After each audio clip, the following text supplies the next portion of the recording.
those different thoughts, which interestingly, again, thinking about all the pressure that you're under right there, I didn't really think about that. You're just kind of in the moment, kind of going through the motions. If you watch the show or not, you know, that first puzzle that came up, my daughter, my wife, actually both my daughters and my wife, they were giving me ideas long before I went out there, you know, for days, you know, knowing it was Hawaii week. I'm thinking of all these different Hawaiian, you know, phrases, you know, so I'm thinking tropical, I'm thinking beaches, I'm thinking, you know, like Brooklyn was telling me like, hey, here's the state bird of Hawaii, here's the state fish of Hawaii, here's, you know, all the different things about Hawaii. So I'm trying to like run all those through my head. The first puzzle was, you know, as the letters started popping up, it was tropical, I guess, beaches, because the second E and the last E in the word were the only two letters that were up. So I buzzed in, guessed tropical beaches, thought for sure I had it. Nope, not right. So I'm like, oh man, letters kept popping up. It was tropical weather. But that was really nice, even though I didn't win that, just to kind of get the, okay, I got this, you know what I mean? And then it was kind of, you know, just going into, you know, automatic play mode. When you do the Pat chat thing, so after that first puzzle, Pat goes around and talks to everyone. That card that he had, I provided information. They ask you tons of questions. We don't know exactly what's on the card. I mean, they show you and they say, hey, here's what Pat can talk about. He may or may not talk about any or all of it. So it's really up to him, and it really is a natural conversation. But you generally have some idea what he might ask about. But it was fine. I mean, I have lots of sports memorabilia that's signed, which he kind of latched on to talk to me about, which was cool. But you know, he made the joke of, hey, you know, I can sign something for you. We can start a game show host memorabilia site. So that was kind of cool. Goes for you too, Andrew, and that was a pretty good guess, actually, as it turned out. Andrew Drake is from Oregon, Wisconsin, Correct, right? yeah. Is that a small Yeah, it's a small town right outside of Madison. Gotcha. Married man? I am. I've been married 10 years to my beautiful, lovely, supportive wife, Lindsay, for 10 years of wedded bliss. Wow. 3 kids. Yeah, Brooklyn, Aubrey, and Beckett. Okay, and you're one of these sports memorabilia guys? Yeah, I like to collect anything signed by anything Badgers, Packers, Brewers, you name it. Bucks. You want to start a game show host collection? I could sign Yeah. a couple of things for you. Sign something. Nice to have you here. Thank you, Pat. Got to introduce my family, got to introduce my wife, which was pretty cool, you know, for them to have their names, I think, thrown out on national TV. But yeah, and then the game continued, and I did pretty well. You know, the interesting thing looking back, you know, in that moment, you know, I remembered all the puzzles, you're kind of engaged, but then like as like the hours and days and weeks went by, I forgot a lot about like, hey, what puzzle did I solve? What letters did I guess? You know, what wedge did I spin? And so, you know, flashing all the way forward to, you know, watching the show live, it was almost a little bit like I was watching it for the first time. Like, you know, I was almost removed from it, even though, you know, I obviously was there, just, you know, kind of watching it again for the first time. But going back to like the puzzle, I mean, it was, you're just super engaged and super focused. And I did really well. I think I solved the next few puzzles, had a couple bankrupts. The bankrupts really kind of hit Julie pretty hard, Tanisha a little bit. Me, I think I got a couple bankrupts. But generally I did pretty well, and I solved a few of the puzzles. And then when it got to the prize puzzle, which is really the puzzle everyone wants to win, it's always some sort of trip or big prize. You know, we were all thinking, hey, we're going to Hawaii because it's Hawaii week. The puzzle came up, and Tanisha got the first spin, and she spun the first wedge that she got was the express wedge, which if you watch Wheel of Fortune, that's really the one where you just call letters, and as long as you call letters that are up there, you're getting $1,000 per letter, and as long as you don't miss a letter, you're going to win the puzzle and the prize. Tanisha did just that. So one spin, she guessed all the right letters, was able to solve the puzzle. She won like $20,000. She won a trip to Aruba, not Hawaii, but good for her. You know, I was happy for her. Tanisha's great. She had like a $30,000 lead at that point. So we knew like she's going to the bonus round unless something crazy happened in the final spin. But yeah, it was great. I got that last puzzle I was able to solve. So I got a little extra cash, you know, at the end. I ended up winning $12,400 in cash, which I haven't seen yet because they don't pay you till 120 days after the air date, so we're still waiting on that. But I also won a $1,000 Maui Gym gift card, which ironically came before the air date. So I don't know if you've ever looked at Maui Gym sunglasses. They're incredibly expensive. I can't say I'd ever go out and buy a pair of $400 sunglasses, but now we have a few pair. So yeah, it was a really, really awesome experience, and glad I won some money and didn't get the $1,000 pity prize. So me and my dad love Wheel of Fortune. We never will stop loving Wheel of Fortune. But recently we've gotten into Jeopardy, and I feel like they help me both in school and out of school, in which Wheel of Fortune helps me with my spelling and reading, and Jeopardy helps me with my vocabulary and just knowledge in general. Thanks for watching this episode of Oregon Life.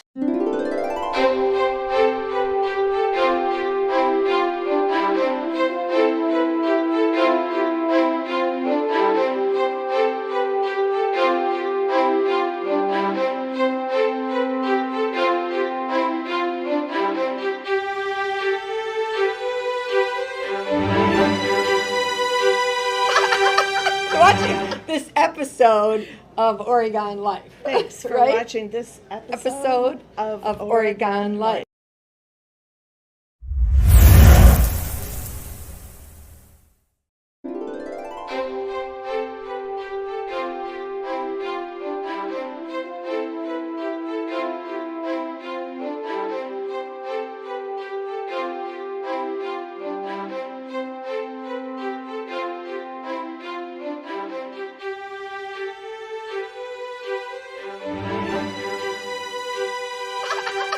Watching this episode of Oregon Life. Thanks for Right? watching this Episode of Oregon Life. Hello, I'm Frank Caruso, producer of Oregon Life, and welcome to a brand new episode. We're at the historic Pump House today, and we'll be talking to some artists as they come up, talk about their artwork. We'll show you some of their artwork, but coming in September 16th and 17th is, and I'm gonna refer to one of the artists over here in the room. Karen, when is the art tour? And what is the name of the art tour? 14 South Regional Art Tour. 14 South Regional Art Tour. But below is all the information, so enjoy this episode of Oregon Life, and thank you, Karen. You're welcome.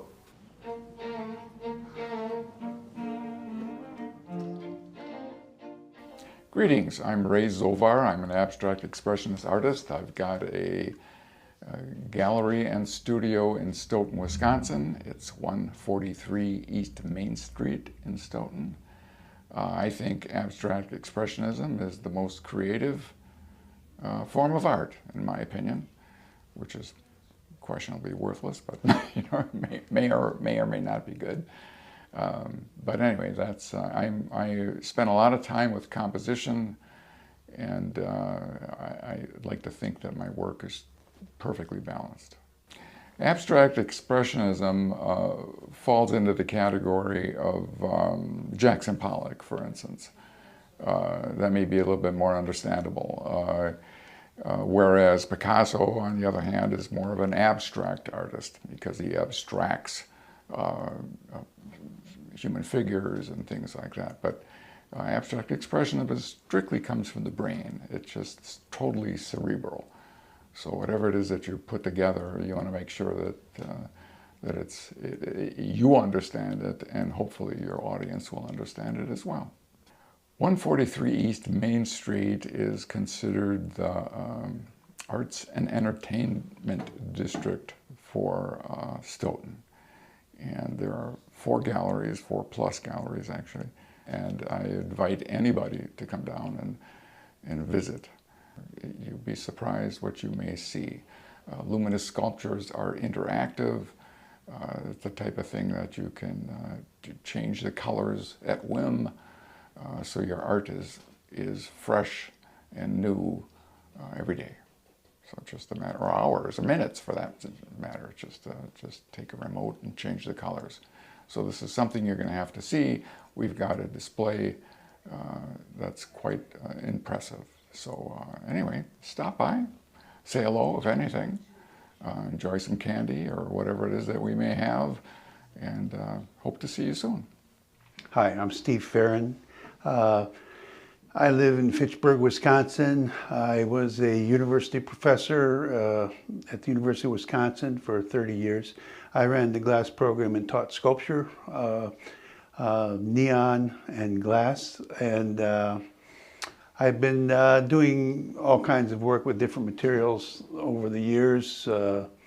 I've worked with light, fiber optics, neon, digital art,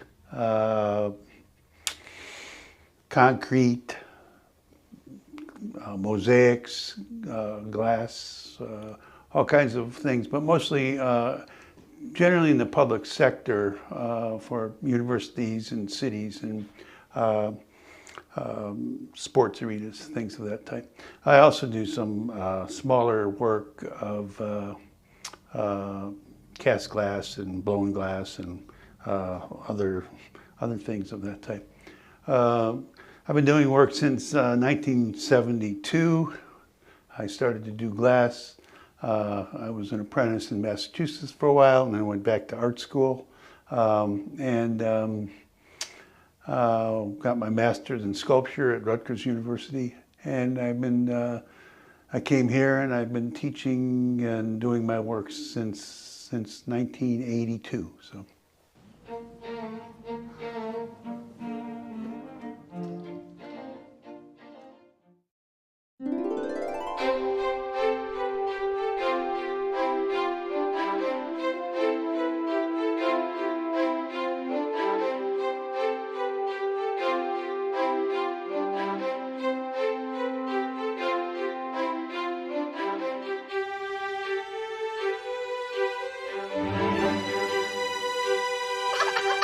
Watching this episode of Oregon Life. Thanks for right? watching this episode of Oregon Life.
As a scientist, I know by the time she takes her first breath, 9 billion more tons of carbon pollution will be in the air.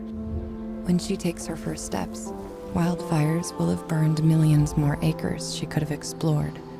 By the time a child born today goes to college, it may be too late to leave them the world we promised. Our window to act on climate change is like watching them grow up. We blink and we miss it.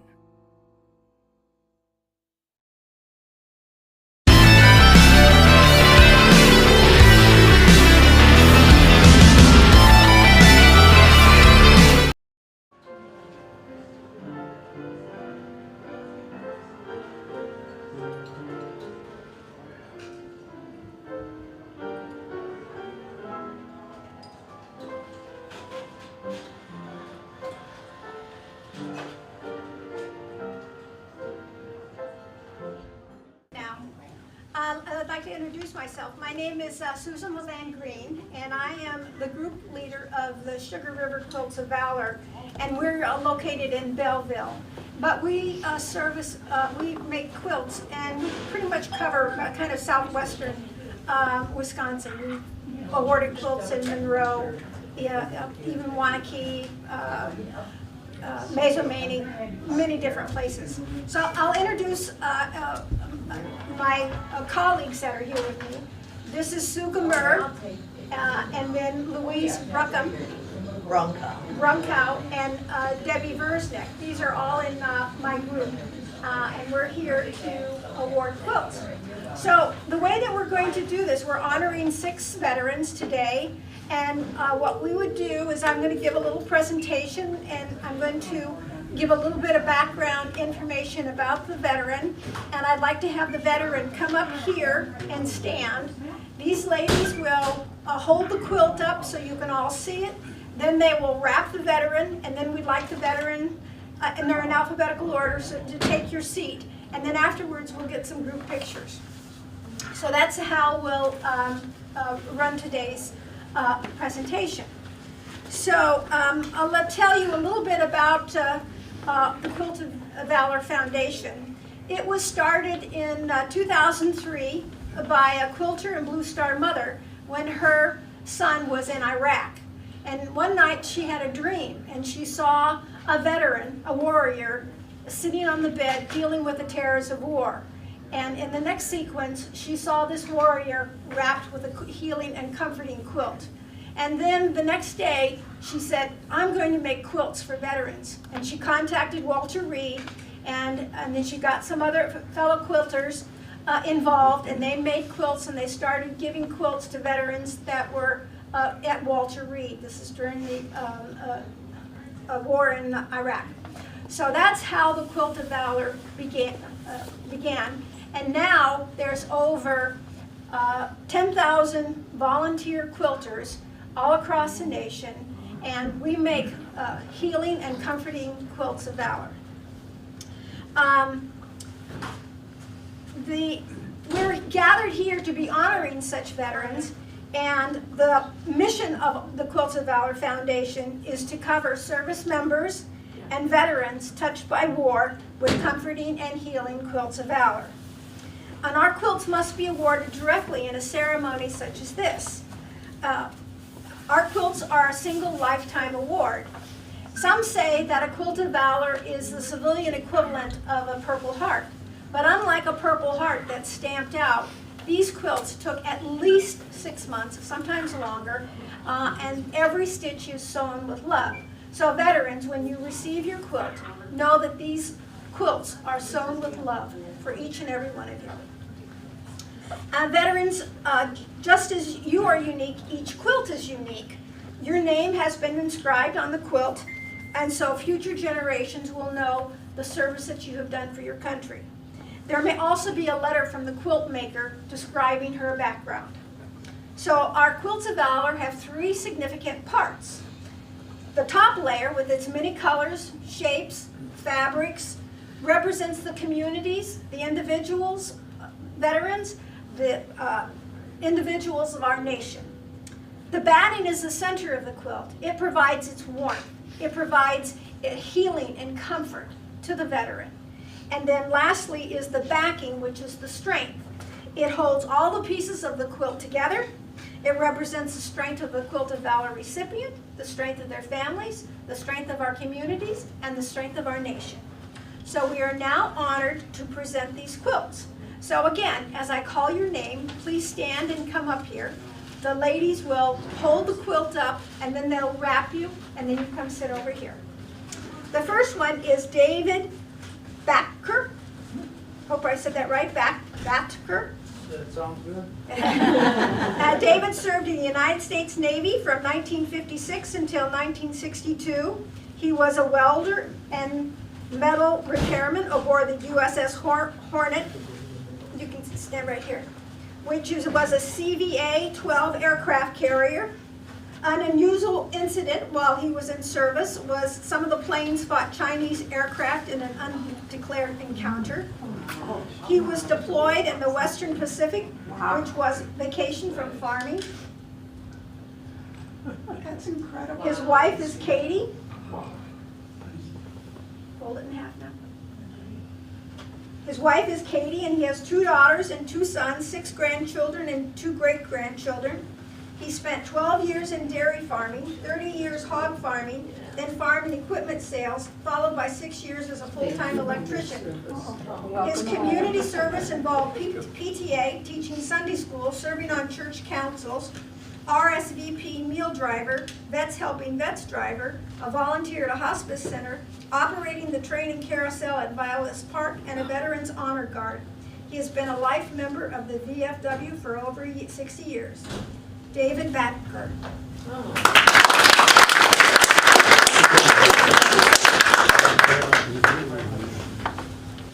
Our next recipient is Dan Cobb. Dan served in the United States Army from 1966 until 1969. Dan served 13 months in Korea between 1968 and 1969 as a subsistence storage specialist, which involved delivering rations to mess halls. He was serving in Korea when the USS Pueblo was captured by North Korea. His wife is Cheryl, and they have been married 53 years. After his service, he worked as a computer operator for Alliant Energy and retired in 2005. His community participation included singing in the church choir at St. John's since 1995. Dan Cobb.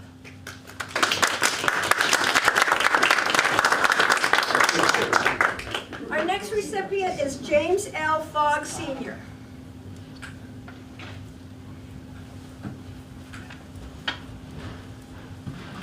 James served in the United States Navy between 1965 and 1970.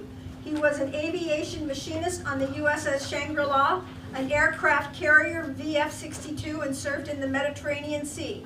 His wife is Clara, and his children are Jeannie and James L. Jr. His grandchildren are Brian, Ainsley, Kellen, and Lindsay. James L. Fogg, Sr.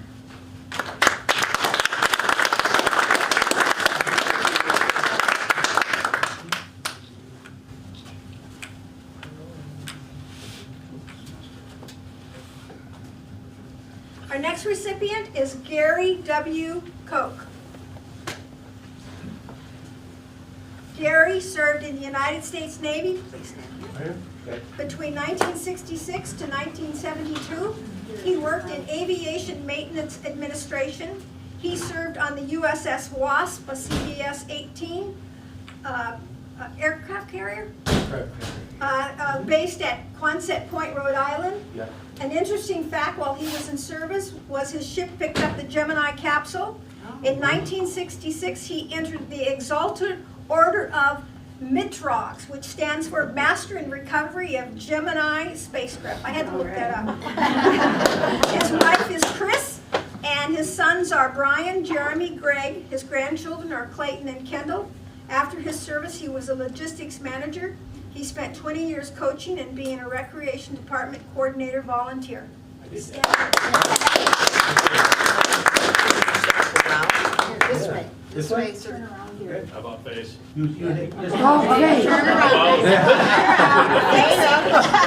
I gotcha. Hold on. Okay. Thank you for your service. Thank you. Thank you for your service. Gary W. Koch. Yeah. That's me. Okay. You can sit down. Gary, just sit right down over here. Oh, good. Okay. Our next, one more over. One more over. There you go. Okay. Okay, our next recipient is Dan Schumann. Dan served in the United States Navy between 1979 to 2004. He was in Beirut in 1982. He is engaged to Beth. His father, Robert, was in World War II, and after his service, he was an engineer. That's very, very nice. Yeah. Dan Schumann.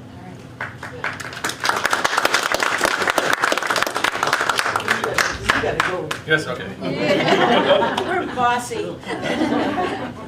Thank you. Thank you. Thank you you. for your service. Care for my fiance's watching.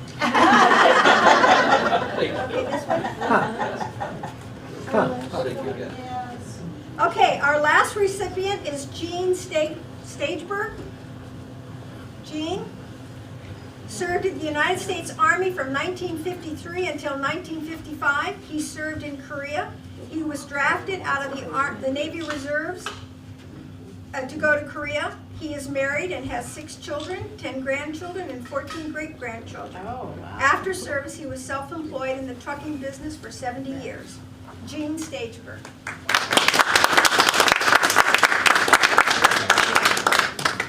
Thank you for your service. Okay, Gene, you can sit here. So veterans, as I said, you may have a letter attached to the quilt from the maker. Some of these ladies here made some of your quilts, so if you, and actually 3 of the ladies are here that made 3 of the quilts. So if you want to meet with them afterwards, you can, I'll introduce you. So veterans, as of today, the story of this quilt becomes your story. We hope that you will use this quilt as a tangible reminder of the love with which it was sewn for you. Thousands of men and women across this land are forever in your debt. It has been our privilege to honor you with the Quilt of Valor. And so, on behalf of the Quilt of Valor Foundation, behalf of the Sugar River Quilts of Valor, and a grateful nation, with our deepest appreciation, Sugar River Quilts of Valor say, thank you for your service and welcome home.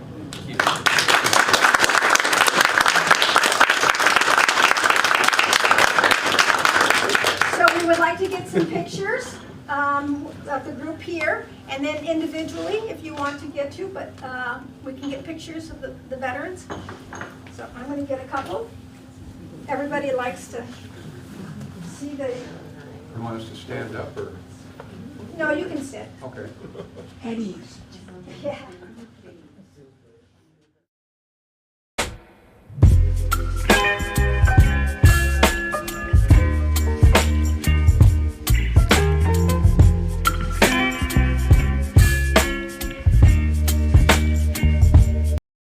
A lot of things. Getting enough food to eat shouldn't be one of them. Through a nationwide network of food banks, Feeding America serves virtually every community in the United States. See how you can help your community. Visit feedingamerica.org.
It's 5:15. I'd like to call this meeting of the Oregon Public Library Board to order. May I have a roll call, please? Sure. Stata. Here. Nelson. Here. Goplin. Here. Bergstrom. Here. Reese. Here. Beshin and Bronson Field. Thank you. Thank you, Laura. Any community input this evening? Okay. Moving on to our consent agenda. Is there a motion to approve the minutes from our March meeting? So moved. Thank you, Coral. Is there a second? Second. Any discussion? Okay, all in favor of approving the March meeting minutes? Aye. Opposed? All right, thank you. Moving on to reviewing and payment of bills and accepting the financial reports. I'm just looking through the bills to see if there's anything worth pointing out. I'll just say that we are still have some building expenses, but you can see the amount is much lower than it had been. We're kind of wrapping up many of those commitments. I'm happy to answer any questions about anything you see on the voucher list if you have any. Any questions at all? No. Any, is there a motion to review and pay bills and accept the financial reports? So moved. Thank you. Is there a second? Second. Thank you. Any discussion? Hearing none, all in favor? Aye. Opposed? All right, thanks everybody. Moving on to 6A, A802 amendment. Did you do 3A? 3A. The adopt amend the agenda. Oh, no, I guess I didn't. Did I? Thank you. Could we adopt the adopt the agenda for the meeting before I continue to go further? I'll second that. Yeah, let's do that. Let's do that. All in favor of having an agenda before I plow through? Aye. All right, thanks everybody. Okay, now we can go on to 6A, which is the amendment to professional services agreement with OPN for additional geothermal services. So this would be just an amendment to their contract, and basically it's reflecting the additional costs that they had to switch from a traditional HVAC system to a geothermal system. And that was kind of a result of where we were when we were doing design. We kind of had a decision point where we needed to know if we had enough funding to move forward and keep the geothermal system in or to remove it. And at that time, they signed a contract with the engineer to provide those design fees, but we were going to revisit some costs given our situation, and we never did. And so now we got their final billing and realized that that piece kind of got missed in our step. And so my recommended motion would be to approve that amendment to reflect those additional design fees for the geothermal system that was incurred. Basically, that let us switch from what we had to the geothermal system and was required to fully design the system at that point. So is there a motion to approve the amendment? So moved. Thank you. A second? I'll second it. Thank you. Any discussion? Can I ask a dumb question? So what you're saying is, we didn't have it in our agreement to do this work because everything was kind of up in the air, but they still did this work and we used this work. Yes, they did the design of the system. It's in the building now. This is what we and we basically had a conversation about it. We were aware the work was happening. We were aware that there'd be additional costs, and we just didn't revisit the name. We didn't know if there'd be other fees related to other services, and so we're going to try to have those conversations at the same time. But it turned out this is the one service that ended up being added. Does that make sense? Yeah, I think I just am not following things today. No, that makes it's sense. confusing. It was kind of an accounting or a clerical bookkeeping thing that was supposed to have happened and did not. Well, and obviously, if they did the work for us, we need to pay them for the work that they did for us. And Jeff Fine did review it and feels that the fee is appropriate and does recall the conversations we had about it. Okay. Yeah, then I'm good. Okay. All in favor of approving the amendment? Aye. Opposed? All right. Thank you, everybody. Moving on to 6B, the 2023 Dane County standards. So these are standards that the Dane County Library Board has for Dane County libraries, basically setting forth minimum expectations for certain services. Some of are qualitative and some are quantitative. And so each year they run statistics based on our annual report to see where we fall In general, for most of them, you would want to exceed the minimum, but they're also recognizing that it's a changing world and are reevaluating those standards for future years. So it's quite confusing, but you can see our numbers highlighted in yellow. And to meet the standard, you have to have 100% or more in one of the columns, either the min column or the top column.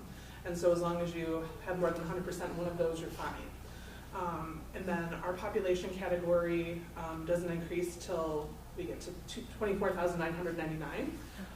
So until we get to that population threshold, the percent of top would be the one that would apply when we jump to that next category. So we're in very good shape in general, with the exception that in 2023 we did not meet the annual operating hours, the reason being that we were closed for 3 weeks for moving, which is a very good reason to not meet those hours.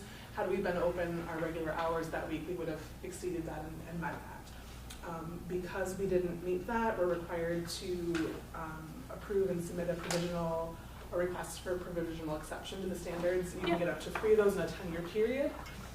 Before they kind of express concern. You also have time if you have a concern that takes multiple years to crack. It can give 3 years to crack the issue.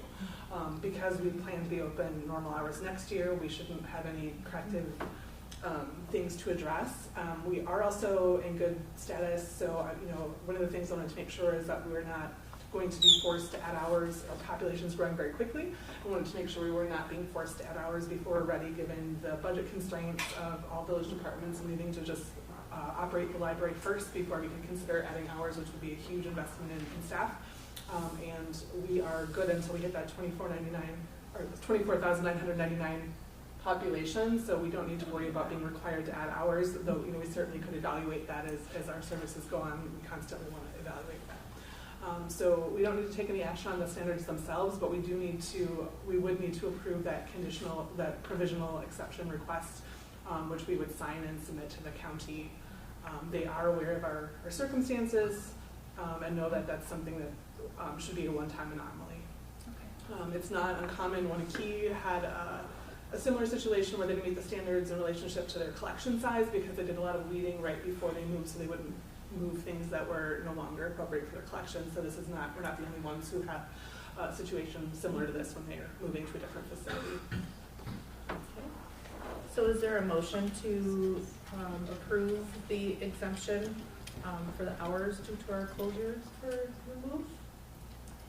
I will move to approve the exemption due to the hours. Thank you. Is there a second? I can second that. Thank you. Any discussion, comments, questions? I just do have a question. I'm assuming we've never had to file for a waiver before. We have that in the last 6 years. I don't know if we had to prior to my being here or not. I did not ask that question. I'm not aware of whether that happened or not. I know that's something that there was concern about when we were crossing the population to be the 10,000 population standard, but that did not cause us to fail to meet any of the standards. So, cool. Thanks. I think the other thing that you can have trouble with is the minimum appropriation to exempt from the county library tax, and often municipalities have trouble with that when they're closing TIF districts. And so we talked to Martin and Lisa about that. We should be in good shape, but sometimes the growth of the community outpaces kind of the library support, and suddenly they have a minimum appropriation that they have to meet that's jumped a lot, and they kind of have to catch up unexpectedly. So we're trying to keep tabs on that to make sure that we don't have a big jump that might affect other services and other village departments. But we should be in good shape for a while. Thank you for being on top of that. All in favor of approving the provisional exemption? Aye. Opposed? Okay, thank you. The village volunteer policy and waiver release of liability form. So the village has done a nice job of updating their volunteer policy in a way to try to address the very unique circumstances that each department has, while giving some structure but also flexibility to meet each department's needs. The library uses volunteers very differently than senior center or fire department, for example. They did do a nice job of updating the waiver and liability form. So because we always want to take advantage of the village expertise and the work they've done into developing those and being consistent with other departments, I would recommend that we adopt that same policy and the waiver form. If we were to adopt that, we would go back and have any existing volunteers complete that waiver form. And would use it for new volunteers. We do have an independent library volunteer policy that we plan to review if this is adopted, and just see some of the things in the policy and more guidelines that might be helpful for volunteers. We really aren't technically policies, so we would pull out the relevant information, maybe present it differently to volunteers, and then see if there are truly any policy items that aren't addressed here that we would need to cover, and then we can come back to you and incorporate that in our handbook if we needed to. I'm hoping with the way that this is presented, we have feedback on it that addresses all of our needs, and we wouldn't need to have a separate policy longer. Yeah, can I just say something about this from the village Sure. board standpoint? Yep.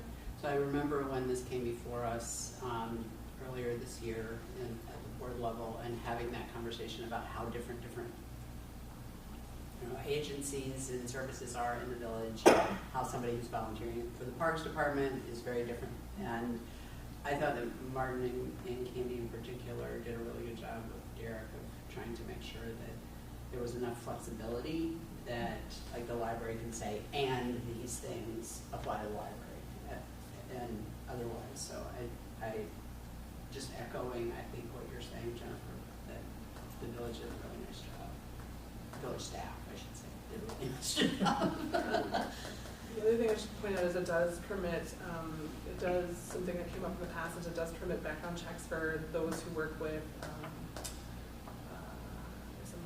term, like any populations might be considered vulnerable. So, so if we have somebody working with kids that would be along with kids, that we would proceed with a background check in those situations. I think we have one volunteer in that category right now. So just want to let you know that that would still be or still permitted as part of our procedure given this new policy change.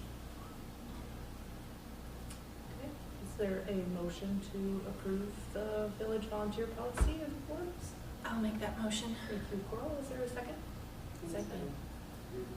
Laura and Carlene, rock, paper, scissors. Got it.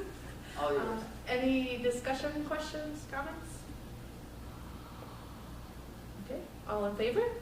Aye. Aye. Aye. Aye. Opposed? All right. Moving on to 6E, the naming opportunity and consider name change of the makerspace. So in your packet, I recapped 2 items that we talked about related to this naming opportunity last month. So allowing in celebration of to be used in lieu of, in memory of, or in honor of, and then also making a slight modification to that makerspace opportunity to include benches. So those are 2 things you've approved. There's one final request in relation to this naming opportunity that the donor would like you to consider. And I think that this action would be contingent upon them selecting that naming opportunity, so you would have the authority to decide whether or not you wanted that to apply otherwise. But they have a strong desire that the space be changed from makerspace to be either creative space or the creative space, depending on how the library board, if the library board had a preference, with the goal to really kind of capture the reason they've chosen to sponsor the naming opportunity to honor a family member, a loved one, and really just to better encapsulate and convey to people that might not be familiar with makerspaces what the purpose of the space is, and more inclusive of the variety of types of things that they hope that their support would help make possible in this space. I talked a lot to Kelly Allen and Kara Ripley, who are the 2 who work most closely with the makerspace, and both of them are comfortable with that name change. I think we just, if we take a direction and choose to do that, we would want to just be very clear in the branding moving forward that we're very consistent so people don't get confused about it. So it would be a little bit of a change from what we've already done. So I guess the first question at hand was, would the board want to approve this as part of that naming opportunity should the donor wish to proceed with it? And then if you do wish to approve it, which variation would you wish to approve? So I'm going to throw that out there for discussion. It's entirely up to you. I'm not sure, we said we would talk to the board first and provide feedback to the donor, so I'm not sure where their interest would lie if we choose to decline it, but it's certainly up to the library board to make sure you make the best choice for the community, whatever you think that should be. Any questions, discussion, comments, thoughts? I think if Kelly and Kara are comfortable with it, I am comfortable with it. personally, I prefer without the article. Yeah, I mean, I guess if it's gonna have the article, I would think it would say the Penny Pastor. Right, exactly. You know, then it would be naming her. Right. And I think otherwise I agree with you, Coral, it's that good. without the article. I wonder if it's important to him to have the word celebration in there. Oh, I'm sure it is. I know that's important. Yeah, well, and also we did have one conversation because one of the main goals was to make sure we were honoring the conventions and rules we had given to other donors to make sure that it was equitable. And so basically it would be two signs. One would be the sign that would say the space name, just like we do in all the other spaces that we have. And then the second one would be the donor recognition sign, which would say in celebration of. So no matter what. Yeah, so that's just, that intent was to be consistent with other opportunities. It may not be the way we have approached it now, but just because of our situation, how we did things in our project, that's kind of how we landed for other donors. We just want to be consistent so nobody feels like they got different treatment and it all looks consistent. Mm-hmm. Yep. That makes sense. So do we have a motion to approve renaming the space? And what would we like to rename it? I will make a motion that we approve renaming the space to Creative Space. Thank you. Accepting I'll second that. all of that. Thank you, Jerry. Any further discussion? And just to clarify, would that be no matter what or just contingent upon having someone support the naming opportunity? Meaning that if the donor were to back out, then we would not Yeah, do the if change. I called the donor tomorrow and they said that they no longer are interested, are we still planning to change the space name or would we just only if they are interested? My gut feeling is we don't change the name if we don't have the naming opportunity, and I say that simply because changing the marketing of anything like that is kind of a pain at this point. So I think if this is important and to the naming opportunity, I say that is worth the effort of a change. But otherwise, I don't personally, I guess I shouldn't speak for everyone, but I don't see that there's a strong reason to change the way that we've been referring to it if it's not connected to this naming opportunity. So to clarify, you want to amend your motion? Yes, I'd like to amend my motion. To change the name to Creative Space contingent on the donor? Yes. Okay. Jenny? I'm sure Laura will make me sound. Yes, I support that. Thank you, Jenny, for supporting. Okay, any further discussion? Jennifer, how does the staff feel about the name Creative Space if there was no donation connected to it? I did not ask that question. I think I kind of feel the same way that any work that's not necessary at this point we're trying to avoid. But Makes sense. if that does not happen to move forward, we could certainly entertain a future conversation about whether or not that's something we wish to proceed with at any other time.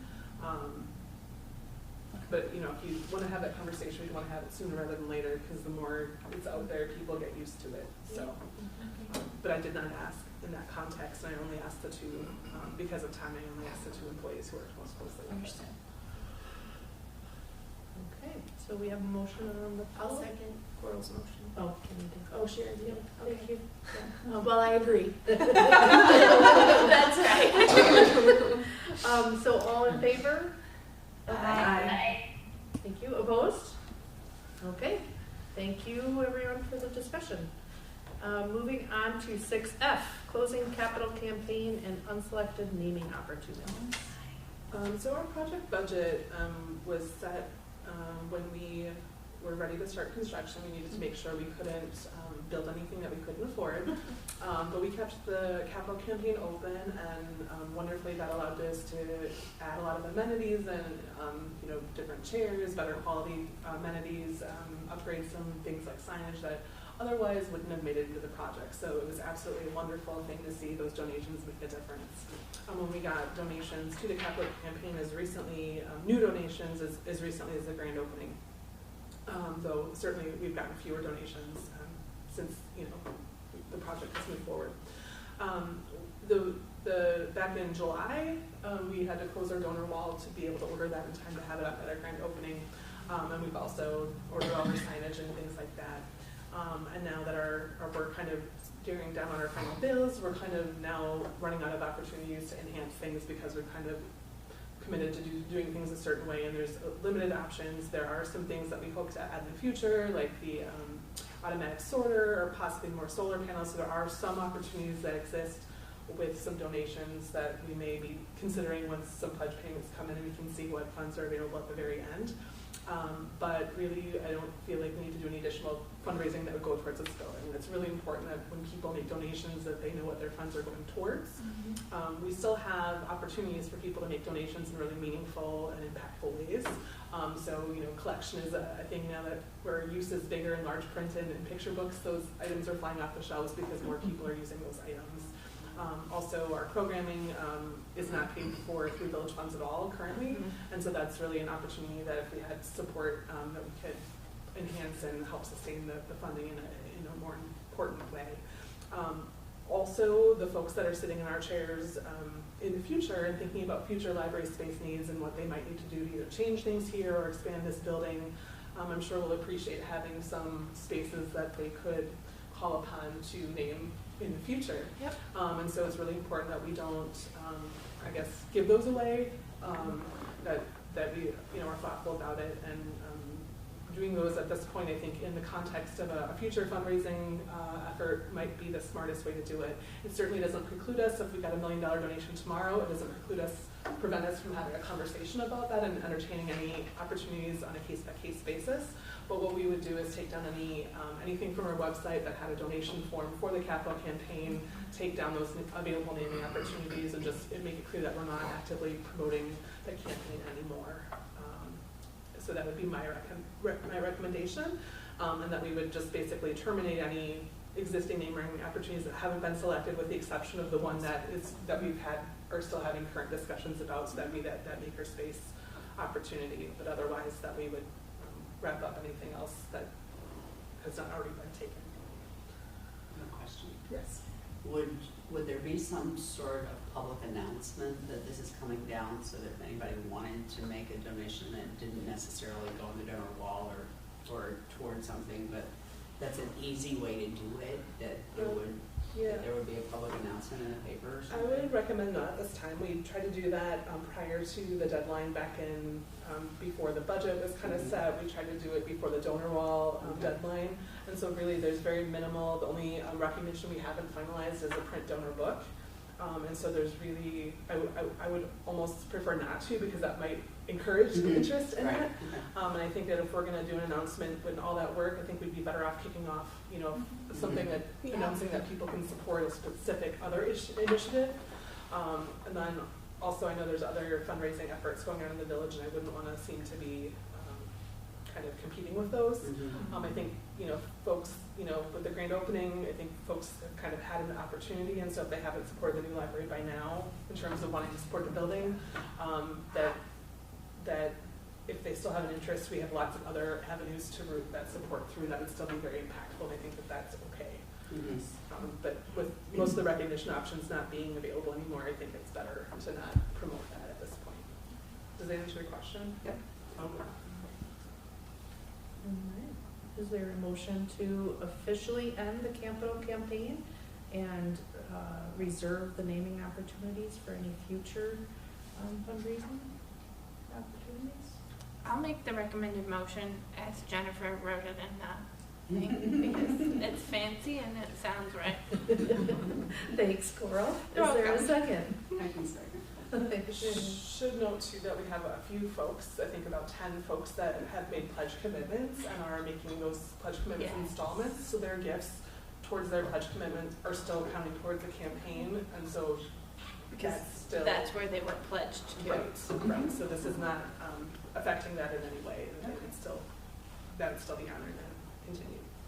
Thank you for that clarification. Any questions? Okay, hearing none. All in favor? Aye. Opposed? Oh, sorry, Jenny, I went too fast. Okay, we have officially ended the capital campaign. That's historic. Yeah. Started in a pandemic. Okay, moving on to the short-term loan repayment. So we, as you are all aware, took out a short-term loan to make sure we could make our cash flow while we waited for the federal grant reimbursement to come because of how they structure that. It's on a reimbursement basis. And so we had to meet certain requirements until we got the reimbursement fund. Now that we got our first reimbursement and actually our second reimbursement yesterday, we've applied almost like 950 some thousand to the loan, and so there's only a balance of about 44,000 outstanding towards that. And so I feel pretty confident that the remaining funds are going to come in. Also looking at our outstanding obligations of funds we've spent, funds that we can wait to spend until things are reimbursed. I recommend that we repay the remaining balance on the short-term loan, and that will basically avoid any future interest costs. And then, you know, we will have some remaining. We do have some remaining funds to spend and some remaining invoices, but I don't feel that repaying this will prevent us from meeting our obligations, or I think we can, you know, wait a little while on one or two things that will allow us to repay this and avoid those unnecessary expenses. This was taken out at the very end of December, so it should be just over 3 months that we had the loan out, and last month we repaid the majority of it, so that's very helpful. The repay amount as of tomorrow will be $57,068.19.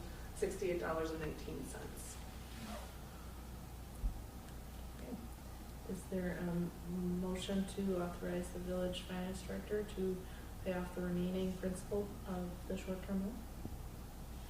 So go ahead. Move and I'll second. Thank you. Any discussion?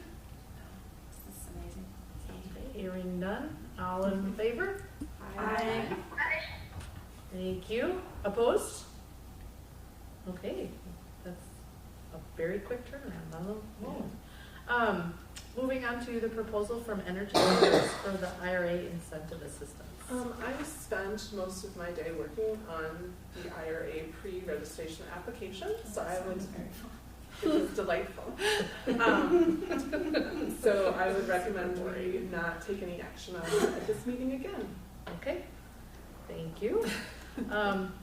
Moving on to OPN proposal for additional services on the maintenance list. So when you build a building, you get a big binder and digital files that tell you all the things in the building, how to care for them, how to clean them, how to take care of them. And then also there's some things that, you know, everybody in the building world knows you need to take care of, but isn't really spelled out clearly in those manuals.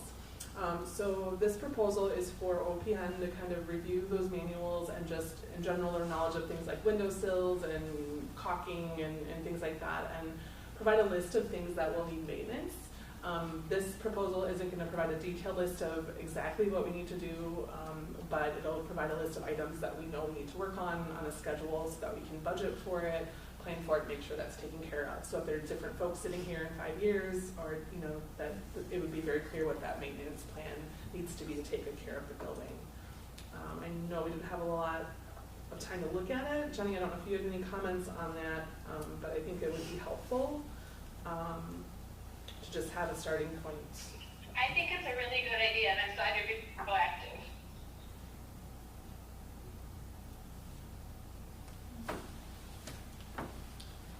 I agree.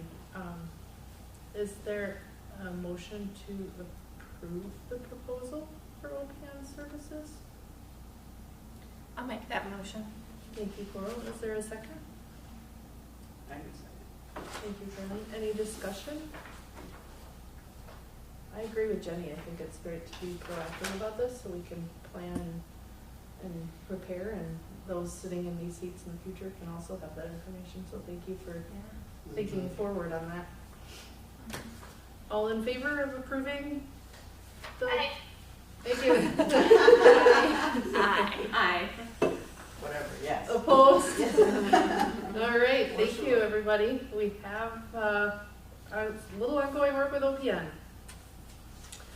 Moving on to our informational items, committee reports. Anything from the personnel committee? I think the only thing is they're going to be meeting in like 2 weeks or so. I don't remember the exact date. The 23rd. Thank you. To start talking about the annual director evaluation, just so that we can get staff input before our busy month of June. Thank you. anything from the nominating committee? Yeah, I sent out a survey shortly after our last meeting, and most of you have filled it out. If you have not filled it out, please fill it out. I have not filled it out, but I will. That's all. Thanks, Coral. It's not me this year. Oh boy, I was even on the committee last year. Thanks, Laura did Laura. all of it. Thanks for taking the lead on It's that. pretty easy, no problem. Moving on to 7B, the library statistics for March. So just a couple of fun things to point out that at the end of last year, we were ranked 15th in the South Central Library system in terms of how many checkouts in circulation. This year, so far, we've moved up to 10. And so people are absolutely coming and using the new library. We are really close to catching up to One Key, so that's exciting. We can start a friendly competition. It's exciting. We were close 4 more days than they were this year. But they're very comparable because we were actually busier than them until they moved into their new building, and then their use skyrocketed in their new facility and has sustained that. So we might see a few dips after the initial, but the trend is that use continues to rise as more people can use the library for different things. The other thing to point out is that in the last 3 months we issued 700 library cards. So that's people that didn't already have one. And that's more than we did the entire years of 2020 and 2021, which was only 420. That's not quite a fair year because we had the pandemic in 2020, but that just gives you kind of a benchmark for exactly how busy our staff has been. So those are fun numbers. The other fun number is that we had a Taylor Swift event on Saturday. Abby, our new team librarian, took the lead on organizing that with our whole youth services team and our whole staff kind of helping to facilitate that. They had over 500 people come in the doors from like 11:30 to 3 o'clock. And at one point we had about 250 people in the building. Wow. So it's nice because you can kind of spread out, so it doesn't necessarily feel like that, but just looking at the camera, it felt very busy on the first floor for sure. So it was very, very well received. We got some compliments from people that attended, especially some village staff said, hey, we came to this and it was great, well done. So it's just great to hear that from folks on something like that. Amazing. Other statistics, I think that's all I kind of want to point out today. But we're going to kind of be trying to use some of the benchmarks, compare for 6 months and kind of share that with community members so they can kind of see the growth. That's great. And 700 library cards, That's phenomenal. Complete awe of the staff here keeping up with that sheer amount They're of working really interest. hard. So thank you to everybody for all of their hard work. Moving on to the management team and department quarterly reports. So you can kind of see each department again did their great report highlighting all the incredible work they're doing, and you can see a lot of people had a lot of work related to setting up in our new facility and getting things up and running for their department, getting study rooms available, labeling things. But then you can kind of see in March that some of the things that you see are a little bit more what you might expect in a normal year. So it's also exciting to see them kind of resume to some of the normal things like author visits and some of the programming resuming. So yes, we had the 1,000 Books Before Kindergarten party with the Big Red Dog, which was also well received. Another very busy day with visitors, and so just kind of fun to see that. We also hired the janitor position, so that's been exciting as well. So there's just a lot of stuff going on. We still have a lot of work that we're doing to kind of get settled, but our staff has done a great job of really getting used to the new workflow and the new routine. It's not to say things are necessarily perfect. We won't be revisiting and making improvements, but they've all done a tremendous job of doing everything to get settled and to support their team members and each other. So it's incredible. I'm curious, have you had authors who were in the other library come to your library? We have not. We kind of asked staff to kind of wait to kind of ease into programming until we could make sure we could keep up with the volume of business. So we're kind of just starting to, in March, kind of just starting to ease back into doing things. So I don't know we've had anybody speak that had already been in the previous facility. I'm just curious their reaction to the space. I'm sure that'd be incredible. Moving on to the director's report. So I kind of already talked about that we had the majority of the federal funding, which is super exciting. Patricia Bogowski is one of our library pages, and she does plan to retire, so we want to wish her well. And we'll miss her greatly. She's been a page since before I started, so she's been here about 6 years. Alex Flum started as our janitor on March 18th, so he's been here for a couple weeks. But because of the overlap with the cleaning service, he's just recently been able to take over doing all the duties that are kind of with his position. So we're very excited to have him going. Initially, we budgeted a certain way, and it turns out with Public Works that we might have more of his time than we originally were expecting. And so we're hoping to be able to use that, or if we don't end up needing it, that we can revisit that and maybe share his services with another department. But we're going to let him get into his routine first before we kind of evaluate that. The Friends of the Library have their book sale coming up at the library for the first time in a number of years. So the sale will be April 19th from 4 to 7, and then April 20th from 9 to 3. So encourage you to stop by or spread the word with anybody that might be interested.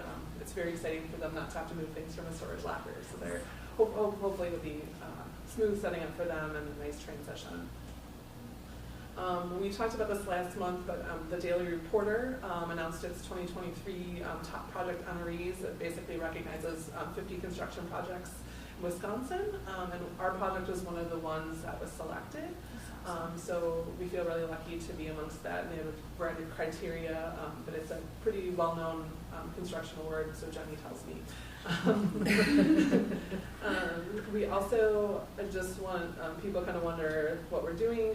We do have contractors on site still many days. So like last Thursday we had 4 or 5 different contractors doing different things all in the same morning. So just want you to know that we're not done with that type of work, and our staff is working really hard to be flexible around, you know, shutting rooms down and allowing that work to happen. So just know that they're still dancing and working really hard to make sure those things get completed, but they are making great progress on it. We are having a little trouble getting our shelving, our final shelving items, and so we've been really kind of encouraging the vendor to get that wrapped up, and we'll hopefully hear some response from that shortly. A couple other exciting things. The election was held on April 2nd, as you know, and we were a polling place for the first time, which was really exciting because we had a lot of people that hadn't seen the library stop by after voting. And then it just also kind of neat to see the space as we kind of intended it to be really functioning in a really important community way. So it was just great to see both of those things come together and actually help out other village departments for a change instead of them helping us out, which is great. The village administrator is going to do his office hours here at the library on the 17th. It's just kind of a program he does that gives him a chance to be available for any employees who want to stop by and talk to him, ask questions, share concerns. So we're excited to have him here in the new library. This is the first time he's done the office hours here, but he has certainly been here. And those are kind of the highlights. So there's a lot going on. Everybody's still working really, really hard. But we're making some great progress. So we have a lot of things that are like 95% done, but not quite. So. Are there any questions? Thank you. I'm always in awe of all of the updates that you and the team provide, and just the sheer amount of activities that you guys undertake. I'm always impressed, so thank you. Any updates from the village board? Yeah, well, as Jennifer mentioned, there was an election. The folks running for school board were unopposed, but there were 6 candidates for 3 seats. The incumbents were re-elected, so Amanda Peterson, Lynn McDaniel, and Tom Kurtzstorfer are back on the board. Also in the last meeting, the fire chief and the EMS chief gave their annual report, which was basically they need a bigger space and more personnel, which is not surprising, especially as we grow. I mean, I think the library is a testament to that. You need a bigger space, you need more personnel. Also, the art committee announced 4 pieces of art, large art, that will be on loan for a year to the village, and they are in the packet from last time. They're pretty interesting ones, a big owl. There are three of the 4 their place in the village has not been announced. The fourth one will be on the bike path. So if you want to take a look at them, they're in the packet. And then finally, the Sustainability Committee entered into an agreement of sorts with Greenbox Compost to have the village subsidize up to 100 households to try a composting service. That and that information I think was in the Observer last week. But if not, the information is in the packet, and it's it'll be interesting to see if if folks want to do that. I would have done it, except I bought a Lomi for Christmas. That's what I got last year for Christmas. I said I want a Lomi, and they said buy what you want. So that's what I got. So now I don't need a composting service. But folks who are interested in it should check it out. It's one more step toward being a more sustainable village. So that's what I got. Thanks, Brennan. Any school district announcements? I think I'll just share one fun one. As you all know, there was an eclipse. And we had, through donations of glasses and the school district purchasing glasses, pretty much any teacher could take their children out to watch it. And it really was pretty cool. We were actually interviewing, and the whole committee walked out to to see the eclipse just for a little bit before we went back in and finished our interview. And we have some adorable pictures of, for example, all of Brooklyn sitting outside with glasses staring. It was really, really sweet. And I do a superintendent's report every board meeting, and it's filled with fun things like that. There's a lot of joyful things happening. Thank you. And having two of those kids with those glasses on Yeah. outside, they had a great time. Did you like it? Yeah, Same in mine. It's a highlight. For sure. Great. Let's see. Oh, moving on. Next meeting will be on Wednesday, May 8th at 5:15 p.m. here in the conference room at the library. Is there a request, or are there any requests for future agenda items? This isn't an agenda item, but it's kind of cool and exciting. On April 20th, I'm going to be giving a short presentation at the Earth Day celebration that St. John's Church is doing at the library. So and we're going to team up with the sustainability committee from the village to kind of talk about what the village is doing to try to help encourage all of the different green initiatives and things. So if you're interested, on the 20th, it's 2 o'clock is when we're going to talk about the library. Awesome. Thanks for sharing that, Jenny. Any other items? Hearing none, I would entertain a motion to adjourn. So moved. Thank you. Is there a second? Second. All in favor? Aye. All right, we are adjourned. Thanks, everybody.